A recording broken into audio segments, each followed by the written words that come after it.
Jumpa lagi di Opini Budiman.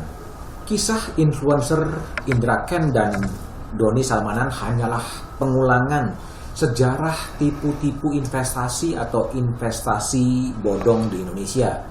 Mereka menawarkan apa yang disebut trading binary option, nama kerennya, tapi sebetulnya itu hanyalah perjudian, itu hanyalah akal-akalan untuk mengeruk uang. Investasi bodong sudah lama ada di Indonesia. Kalau saya menelusuri berita-berita Kompas di tahun 1968, ditemukan juga investasi bodong yang sudah ada sejak bangsa ini merdeka. Tentunya situasi dan latar belakangnya berbeda. Tapi yang sekarang ada adalah memanfaatkan kemajuan teknologi komunikasi, memanfaatkan perkembangan dunia digital untuk kemudian mendapatkan keuntungan yang secepat-cepatnya. Bisa saja dia juga memanfaatkan kesuntukan masyarakat di era pandemi. Namun intinya sama, sejak dulu sampai sekarang realitas psikologis dari masyarakat adalah ingin cepat kaya bila perlu tanpa kerja keras. Coba saja lihat bagaimana para influencer itu mencoba mempengaruhi khalayatnya. Mereka menggunakan media sosial untuk kemudian memamerkan kekayaan, memamerkan mobil mewah, memamerkan berlian, memamerkan jet pribadi, memamerkan motor dan berbagai harta-harta kekayaan yang dia peroleh. Dan di akhir selalu muncul pesan-pesan tersamar bagaimana jalan pintas menuju kaya. Apakah dengan model binary option, sebuah nama yang sangat canggih pada intinya adalah perjudian, atau menggunakan robot trading dengan fasilitas robot trading untuk jualan forex. Begitu juga kisah yang dilakukan oleh Indra dan Doni. Mereka sukses dalam tanda petik menjadi kaya melalui jalan pintas, memasarkan binary option melalui binomo dan platform Quotek. Mereka menjadi afiliator atau makelar atau pemasar dari produk-produk tersebut. Polri menduga dari kerja-kerja afiliator itulah mereka mendapatkan kekayaan yang melimpah-melimpah dan kemudian dipamerkan untuk kemudian orang mengikuti jejaknya. Binary option yang dipasarkan Indra dan juga Dodi sebenarnya tidak berubah dan sama dengan perjudian, hanya main tebak-tebakan. Satu harga komoditas bakal naik atau turun dalam waktu 5 menit. Jika tebakannya benar, dia akan mendapatkan kekayaan, mendapatkan profit 85%, tapi kalau kalah, modalnya kemudian akan hilang. Kini Indra dan Kents sama-sama meringkuk di penjara di Mabes Polri.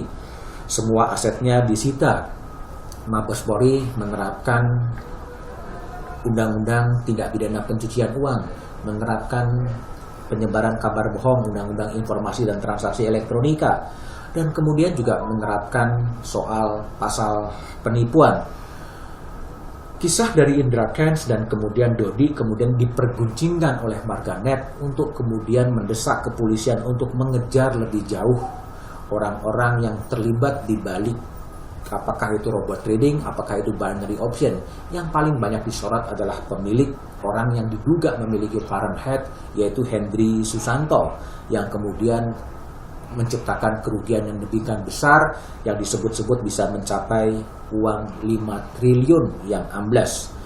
Pada zaman jadul, investasi tipu-tipu sudah pernah terjadi. Polanya sebetulnya mirip, memanfaatkan psikologi masyarakat yang ingin cepat kaya, ingin mendapatkan return yang begitu tinggi, menggunakan pola member get member dan menggunakan skala Ponzi, ya, piramida, get member mendapat anggota dan kemudian akan mendapatkan bagian. Ketika uang itu terkumpul dan kemudian orang itu kabur.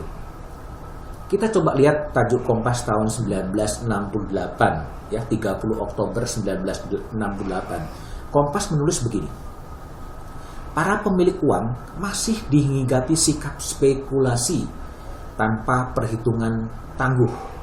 Semboyan yang mendorongnya ialah mendapatkan keuntungan sebesar-besarnya dalam waktu sesingkat-singkatnya, atau dirumuskan dapat untung besar dengan hanya goyang kaki. tahun 68 Kompas sudah menulis bahwa ada budaya jalan pintas orang ingin cepat kaya dengan kemudian tidak bekerja. Dan coba kita lihat bagaimana para influencer ya mempengaruhi opini publik, bagaimana perasaan psikologis publik ketika mereka memamerkan kekayaan-kekayaan yang mereka peroleh. Bahkan seorang motivator terkenal pernah memperkenalkan istilah pesugihan zaman now. Bagaimana mereka menjadi kaya melalui berbagai instrumen-instrumen investasi dalam tanda petik. Sejarah binomo-binomoan adalah sejarah panjang investasi bodong di Indonesia.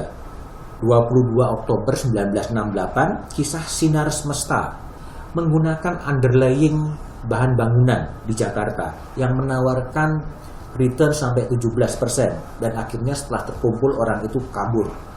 Tahun 1992, perusahaan yang menyebut dirinya Suti Kelola bergerak di bidang penjualan barang-barang rumah tangga secara kredit. Mereka mengumpulkan 4.000 nasabah. Ada lagi tahun 1998 yang agak terkenal, Yayasan Keluarga Adil Makmur yang punya nasabah sampai 74.000.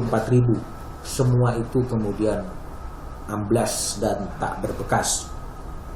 Tahun 2022 yang masih agak publik mungkin mengingat, ada lagi kisah investasi abal-abal Kisar, Kurnia Subur Alam Raya. Berhasil mengumpulkan lebih dari 6.000 investor dan dana 500 miliar. Dan semuanya kemudian amblas. Kisar adalah perkebunan, underlyingnya adalah perkebunan. Bahkan di-endorse oleh tokoh-tokoh politik. Ya, tokoh-tokoh politik ikut mengendorse Kisar, mendorong orang berinvestasi dan setelah itu kemudian amblas. Itulah situasi yang sebetulnya terjadi pengulangan. Kalau pada era Kisar yang mengendorse adalah politisi-politisi, tapi pada era binary option adalah influencer-influencer yang kemudian bekerja untuk perusahaan yang tidak jelas berada di mana yang mempengaruhi publik untuk ikut bergabung. Sehingga kasus Indra Kents, kasus Dodi adalah pengulangan sejarah bangsa ini. Tak ada jalan lain bagi penegakan hukum untuk membongkar semuanya. Membongkar sampai otak-otaknya. Siapa di balik binomo, siapa di balik Quotek, itu yang harus kemudian diungkap tidak sampai kepada para afiliatornya. Dan yang juga penting adalah penegakan hukum itu harus juga menunjukkan keberpihakan. Keberpihakan dalam bagaimana sebisa mungkin agar nasabah-nasabah yang sudah menjadi korban bisa mendapatkan pengembalian. Tidak mungkin 100% atau berapa persen dia peroleh. Itu adalah upaya-upaya keberpihakan. Meskipun sejarah menunjukkan bahwa itu tidak mudah. Dan juga menunjukkan bagaimana financial literacy, literasi keuangan itu menjadi sesuatu yang penting. Karena kredo dalam investasi adalah high risk, high return harus terus ditanamkan. Saatnya influencer juga bertobat, mengucapkan permohonan maaf secara serius, bukan secara cengengesan, secara enteng mengungkap permintaan maaf kepada publik, dan seakan-akan apa yang dikerjakannya adalah sesuatu yang menimbulkan kesengsaraan bagi korban-korban yang ada. Sehingga literasi finansial menjadi penting, meningkatkan pengawasan kepada tuyul-tuyul, kepada pesugihan-pesugihan zaman now adalah tugas dari regulator. Regulator harus mengawasi berbagai portal-portal berita yang menawarkan skema ponzi agar publik itu kemudian tidak dirugikan. Jadi orang-orang juga tidak perlu terlalu cepat gumun, ojo gumunan melihat orang cepat kaya tanpa melihat dari mana kekayaan itu kemudian diperoleh. Dan juga harus ditelisik lebih jauh siapa otak yang menarik keuntungan dari nestapa orang-orang yang dimanfaatkan oleh para influencer. Teruslah belajar karena tidak ada instan di muka bumi ini.